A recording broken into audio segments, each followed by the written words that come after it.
अस्सलाम वालेकुम। आज की वीडियो में हम करेंगे एक्सरसाइज 11C। ये है जी mathematics book 1D1 7th edition जो न्यू एडिशन आया है उसकी एक्सरसाइज है ये। और इसका हम करेंगे जी क्वेश्चन नंबर 7 और 8। इससे जो पिछले क्वेश्चन है वो मैं अपनी पिछली वीडियोस में करवा चुकी हूँ। उसका लिंक मैं डिस्क्रिप्शन में दे दूँगी, आप वहाँ से देख लीजिएगा। और चैप्टर का नाम है जी ट्राइंगल्स, क्वाड्रिलेटरल्स एंड पॉलीगॉन्स। और अगर अभी तक आपने मेरा चैनल सब्सक्राइब नहीं किया तो उसको सब्सक्राइब कर दीजिए और बेल आइकन को लाजमी प्रेस कीजिएगा ताकि आपको न्यू आने वाली वीडियोस के बारे में पता चल सके।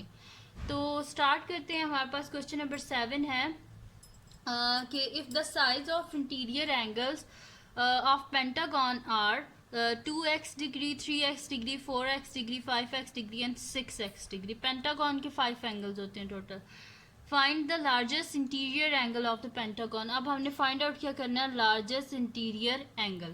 तो जब मैं आपको पिछली अपनी वीडियोस में बता भी चुकी हूँ कि पेज नंबर यहाँ से मैं आपको बता देती हूँ, पेज नंबर 280 पे लिखा हुआ है, जहाँ पे ये टेबल भी बना हुआ है उसके नीचे लिखा हुआ है कि हमारे पास जो होता है ना सम ऑफ इंटीरियर एंगल वो किसके इक्वल होता है, n-2 मल्टीप्लाई बाय 180 डिग्री के। ठीक है, पेज नंबर 280 पे लिखा हुआ है कि यानी कि हमारे पास होता है ना जितने भी इंटीरियर एंगल्स होते हैं ना उनका जो सम है वो हम किस तरह फाइंड आउट कर सकते हैं, n-2 मल्टीप्लाई बाय 180 डिग्री को यूज़ करके। n होता है हमारे पास नंबर ऑफ एंगल्स, क्योंकि ये पेंटागन है तो पेंटागन के टोटल 5 एंगल्स होते हैं तो n की जगह हम 5 को यूज़ करेंगे। ठीक है, तो मैं यहाँ पे सोल्यूशन लिखती हूँ और यहाँ पे लिख देती हूँ कि sum of interior angles of pentagon, formula के हम यूज़ करते हैं n-2 multiply by 180 degree. Pentagon है, पेंटागन में टोटल कितने एंगल्स होते हैं, 5 होते हैं, यानी कि 5 - 2 मल्टीप्लाई बाय 180 डिग्री। 5 में से 2 गए 3 मल्टीप्लाई बाय 180 डिग्री। 3 0 0, 8 3 24, 4 2 कैरी, 3 1 3 4 5, यानी कि 540 डिग्री। यानी कि sum of interior angles of pentagon किसके इक्वल आ गया हमारे पास, 540 डिग्री के। तो मैं यहाँ पे लिख देती हूँ कि sum of interior angles of pentagon is equals to 540 degree. ठीक है, तो सम इसके इंटीरियर एंगल्स का सम यानी कि 2x degree plus 3x degree plus 4x degree plus 5x degree plus 6x degree किसके इक्वल होगा हमारे पास, 540 के, क्योंकि वो सारे इंटीरियर एंगल्स हैं। और अभी अभी हमने फाइंड आउट किया है कि इंटीरियर एंगल्स का जो सम है वो किसके इक्वल है, 540 के। तो हम यहाँ पे लिख देते हैं 2x degree plus 3x degree plus 4x degree plus 5x degree plus 6x degree is equals to 540 degree. इन सब को हम ऐड कर देते हैं तो हमारे पास क्या हो जाएगा, 3 + 2 5, 5 + 5 10, 6 + 4 10, 10 + 10 क्या हो जाएगा, 20 हो जाएगा हमारे पास। 20x degree is equals to 540 degree. ठीक है, ये आ गया हमारे पास। अब हम क्या कर लेते हैं, बोथ साइड को 20 से डिवाइड कर देते हैं। ठीक है, तो मैं यहाँ पे लिख देती हूँ कि 20 डिवाइडेड बाय 20 डिवाइडेड बाय 20। ठीक है, तो 20 से कैंसिल आउट हो गया, 0 0 से, और 2 2 ज़ा 4, 1 कैरी, 2 7 ज़ा 14। ठीक है, यानी कि हमारे पास क्या आ गया, x का आंसर आ गया हमारे पास 27 आ गया। ठीक है, यानी कि x डिग्री किसके इक्वल है हमारे पास, 27 डिग्री के इक्वल है। तो मैं यहाँ पे लिख देती हूँ कि x degree is equals to 27 degree, यानी कि x का आंसर आ गया 27। फाइंड क्या करना था, लार्जेस्ट इंटीरियर एंगल। तो अगर आप इनमें से देखें तो सबसे बड़ी क्या वैल्यू है हमारे पास, ये है ना एंगल्स, तो इनमें सबसे बड़ी क्या है, 6 है ना हमारे पास। यही ज़ाहिर बात है, जब 6 को हम 27 से मल्टीप्लाई करेंगे तो यही सबसे बड़ा होगा। ठीक है, देखें 2 को 27 से करेंगे वो जो वैल्यू आएगी वो इससे छोटी होगी, और 3 को जब 27 से करेंगे मल्टीप्लाई वो इससे छोटी होगी। इस तरह सबसे बड़ी फिर वैल्यू क्या हो जाएगी हमारे पास, 6x वाली। ज़ाहिर बात है 6 से जब 27 को मल्टीप्लाई करेंगे वही बीच में सबसे बड़ा एंगल होगा हमारे पास। तो मैं यहाँ पे लिख देती हूँ, hence the largest interior angle of pentagon is equals to, hence the largest interior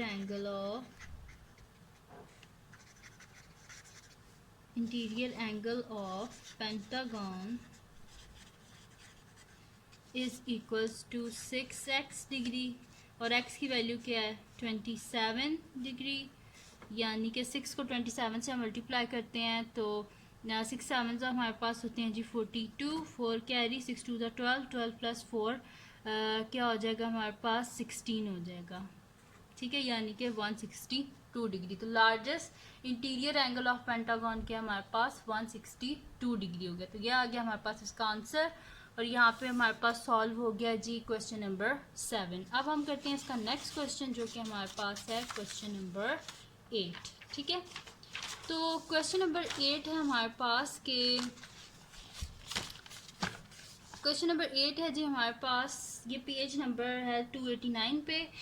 question number 8 है the exterior angle of triangle are 3y degree, 4y degree and 5y degree, find the value of y। सबसे पहले तो हमने y की value को find out करना है, और उसके बाद सेकंड पॉइंट है हमारे पास find the smallest interior angle of the triangle. अब हमने स्मॉलेस्ट इंटीरियर एंगल को फाइंड आउट करना है, ठीक है। तो सबसे पहले तो हमें ये बात भी पता है कि जो sum of exterior angle of जो होता है ना हमारे पास क्या होता है, sum of exterior angle of triangle हमारे पास किसके इक्वल होता है 360 डिग्री के। तो हम क्या कर देते हैं, इनको ऐड कर देते हैं और इक्वल रख देते हैं हम इसको 360 डिग्री के, ठीक है। तो यहाँ पे मैं लिख देती हूँ सोल्यूशन, और उसमें मैं लिख देती हूँ कि जो sum of exterior angle of triangle हमारे पास किसके इक्वल होता है 360 डिग्री के। The sum of exterior angles of the triangle is 360 degree होता है हमारे पास। तो हम क्या कर देते हैं, ये जो हमारे पास गिवन एक्सटीरियर एंगल है इनको ऐड कर देते हैं, क्योंकि हमने लिखे ना सम ऑफ एक्सटीरियर एंगल किसके इक्वल होता है 360 डिग्री के। तो इन तीनों को हम ऐड कर देते हैं और इक्वल रख देते हैं 360 डिग्री के। ये एक्सटीरियर एंगल है, आप कंफ्यूज मत होएगा, वो इंटीरियर एंगल होते हैं जो हम फिर करते हैं 180 डिग्री के इक्वल। ये एक्सटीरियर एंगल है, ये 360 डिग्री के इक्वल होते हैं, ठीक है। तो हम यहाँ पे लिख देते हैं 3y degree plus 4y degree plus 5y degree is equals to 360 degree. इनको आप ऐड कर लें तो हमारे पास क्या हो जाएगा 5 प्लस 4 9, 9 प्लस 3 क्या हो जाएगा 12, 12y degree is equals to 360 degree. Both side पर 12 से डिवाइड कर दें आप, 12 1 से 12 हो जाएगा हमारे पास y degree is equals to, और हमारे पास होता है जी 12 3 ज़ा हमारे पास 36 होता है, ये 30 हो जाएगा, ठीक है। यानी कि y डिग्री आ गया हमारे पास 30 डिग्री के इक्वल, यानी कि y का आंसर हमने फाइंड आउट कर लिया है, जो कि हमारे पास क्या आया है 30, ठीक है। ये हमने फाइंड आउट करना था ना y का आंसर, तो y का आंसर हमने फाइंड आउट कर लिया और ये आया जी हमारे पास 30। अब हमने सेकंड पार्ट की तरफ आ जाते हैं। सेकंड पार्ट क्या है, find the smallest interior angle. अब सेकंड पार्ट में हमने फाइंड आउट करना है इसका स्मॉलेस्ट इंटीरियर एंगल, तो वो भी हम फाइंड आउट कर लेते हैं। मैं यहाँ पे लिख देती हूँ सेकंड का सॉल्यूशन, स्मॉलेस्ट इंटीरियर एंगल हमने फाइंड आउट करना है, ठीक है। अच्छा, मैंने आपको पहले भी बताया था कि interior exterior angle plus interior angle हमारे पास किसके इक्वल होता है 180 डिग्री, क्योंकि वो एक दूसरे के साथ एडजेसेंट एंगल्स होते हैं ना। तो एडजेसेंट एंगल्स जो होते हैं जो मतलब कि स्ट्रेट लाइन पे होते हैं, ठीक है, और एडजेसेंट होते हैं, उनका जो सम होता है वो किसके इक्वल होता है 180 डिग्री के, ठीक है। तो वही चीज़ मैं यहाँ पे यूज़ करूँगी, मैं लिख दूँगी कि जो है ना interior angle plus exterior angle is equals to मेरे पास क्या हो जाएगा 180 डिग्री, और वहाँ से हम देख लेंगे कि कौन सा जो हमारे पास एंगल है ना वो जो है मतलब कि सबसे स्मॉलेस्ट कौन सा फिर इंटीरियर एंगल हमारे पास आता है, ठीक है। ये एक्सटीरियर एंगल गिवन है, तो यहाँ पे हम फाइंड आउट कर लेते हैं, ठीक है। तो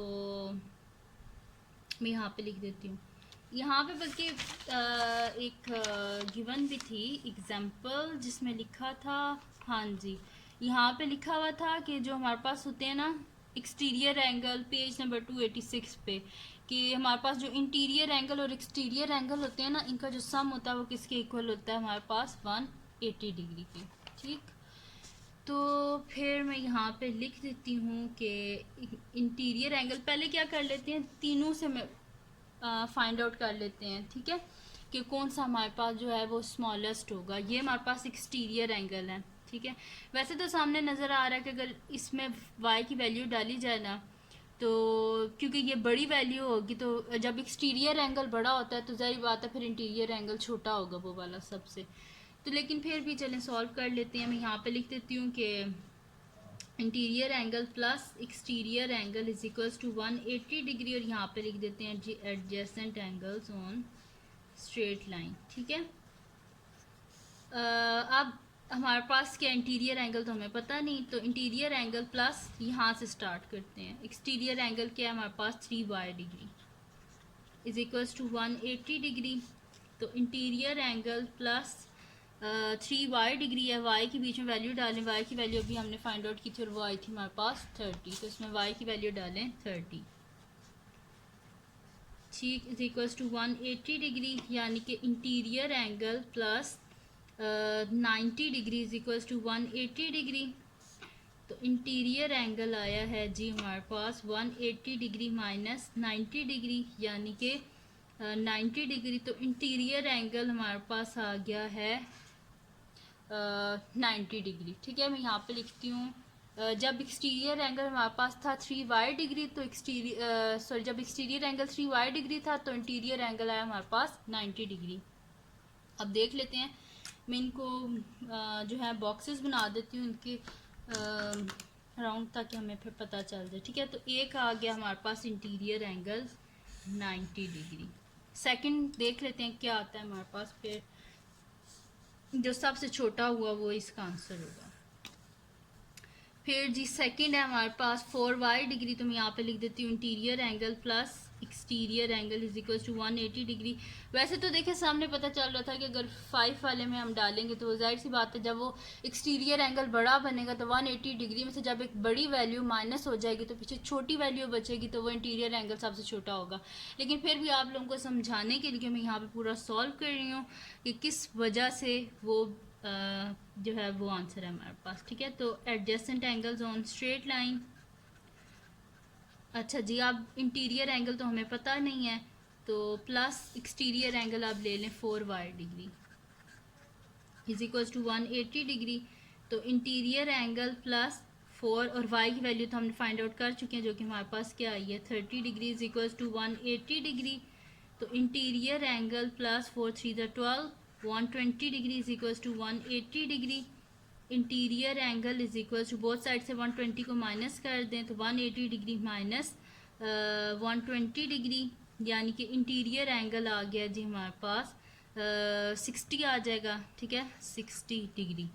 एक इंटीरियर एंगल आ गया जी हमारे पास। जब एक्सटीरियर एंगल 120 डिग्री था तो इंटीरियर एंगल क्या था 60। जब हमारे पास एक्सटीरियर एंगल है 90 डिग्री था तो इंटीरियर एंगल भी 90 डिग्री था। अब लास्ट वन रह गया है, वो भी हम देख लेते हैं, ठीक है।